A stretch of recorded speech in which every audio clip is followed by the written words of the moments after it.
Hi friends, welcome to Ram మీ సేవ channel. Friends, present అయితే మనకు 2024 సంబంధించి ఎలక్షన్స్కు సంబంధించిన పోలింగ్ అయితే మనకు మే 13వ తారీఖున జరగబోతుంది కదా. సో ఇందులో భాగంగానే మీరు ఓటు వేసే ప్లేస్ ఎక్కడ ఉందనేది రూమ్తో సహా చాలా సింపుల్గా తెలుసుకోవచ్చు అనమాట. జస్ట్ 1 మినిట్లోనే మీ మొబైల్లో చూసుకోవచ్చు. అది ఎలానో ఇప్పుడు చెప్తాను, వీడియోని చివరిదాకా చూడండి. ఫ్రెండ్స్, అలాగే మీరు మరిన్ని అప్డేట్స్ను మిస్ అవ్వకుండా పొందాలి అనుకుంటే రామ్ మీ సేవ సంబంధించి టెలిగ్రామ్ గ్రూప్లో అయితే జాయిన్ అవ్వండి. సో జాయిన్ అవ్వాలనుకుంటే జస్ట్ మీరు టెలిగ్రామ్ యాప్లో రామ్ మీ సేవ అని చెప్పి సెర్చ్ చేస్తేనే రామ్ మీ సేవ గ్రూప్ అనేది చూపిస్తుంది. సో ఆ గ్రూప్లో అయితే జాయిన్ అవ్వచ్చు. ఇందుకు మీరు ముందుగా ఏం చేస్తారంటే ప్లేస్టోర్లో మనకు ఓటర్ హెల్ప్ లైన్ యాప్ అని ఉంటుంది. ఈ యాప్ లింకు ఈ వీడియో కింద డిస్క్రిప్షన్లో కూడా ఇచ్చాను. సో ఈ యాప్ని అయితే ఇన్స్టాల్ చేసుకొని ఓపెన్ చేసుకోండి. ఓపెన్ చేసిన వెంటనే ఈ విధంగా మనకు చూపిస్తుంది అనమాట. ఇక్కడ ఏం చేస్తారంటే ముందుగా మీరు లాగిన్ అవ్వాల్సి ఉంటుంది.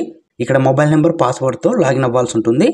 సో మీరు లాగిన్ని సెట్ చేసుకోవాలంటే ఇక్కడ న్యూ యూజర్ అని చెప్పి ఆప్షన్ ఉంది కదా. సో దీన్ని క్లిక్ చేసి నెక్స్ట్ మనకు ఈ విధంగా చూపిస్తుంది. ఇక్కడ మొబైల్ నెంబర్ని ఎంటర్ చేసి సెండ్ ఓటీపీ క్లిక్ చేస్తే ఓటీపీ వస్తుంది. ఓటీపీ ఎంటర్ చేశాక పాస్వర్డ్ని అయితే సెట్ చేసుకోవాల్సి ఉంటుంది. ఆ పాస్వర్డ్ కూడా స్టార్టింగ్ క్యాపిటల్ లెటర్ ఉండి తర్వాత స్మాల్ లెటర్స్ అలాగే స్పెషల్ క్యారెక్టర్స్ అలాగే నెంబర్స్తో సో ఇక్కడ చూపిస్తున్న విధంగా ఈ కాంబినేషన్లో మీరు పాస్వర్డ్ని అయితే సెట్ చేసుకోండి. ఆ తర్వాత సబ్మిట్ చేస్తే కనుక పాస్వర్డ్ అనేది సెట్ అయిపోతుంది. తర్వాత ఇక్కడ మొబైల్ నెంబరు మీరు సెట్ చేసుకున్న పాస్వర్డ్ను ఎంటర్ చేసి సెండ్ ఓటీపీ క్లిక్ చేస్తే ఓటీపీ వస్తుంది. ఓటీపీ ఎంటర్ చేశాక లాగిన్ అయితే అయిపోతుంది అనమాట. లాగిన్ అయ్యాక ఈ విధంగా మనకు చూపిస్తుంది. ఇక్కడ ఓటర్ సర్వీసెస్ అని చెప్పి ఉంది కదా. సో దీన్ని క్లిక్ చేసుకోవాలి. నెక్స్ట్ మనకు ఈ విధంగా చూపిస్తుంది. ఇక్కడ మనకు know your polling station details అని ఉంది కదా. సో దీన్ని క్లిక్ చేసుకోవాలి. ఆ తర్వాత ఈ విధంగా ఓపెన్ అవుతుంది.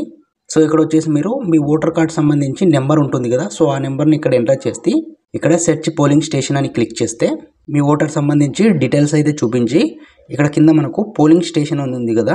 ఇక్కడ నా ఓటుకు సంబంధించి అయితే మాది ఇక్కడ నంద్యాల డిస్టిక్ సిమెంట్ నగర్ అనమాట. అందుకు నాకు ఇక్కడ సిమెంట్ నగర్ హై స్కూల్ అని చెప్పి చూపిస్తుంది. అంటే మా ఊర్లో హై స్కూల్ అనేది ఉందన్నమాట.